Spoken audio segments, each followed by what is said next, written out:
इंग्रजी 26টি লেটারকে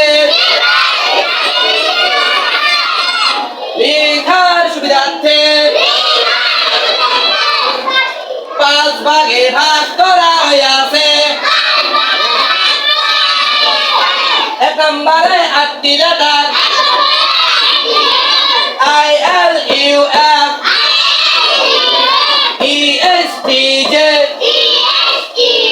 2 নম্বরে 7টি letter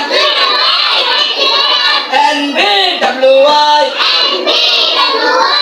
MXA। 3 নম্বরে 4টি লেটার PBRD। 4 নম্বর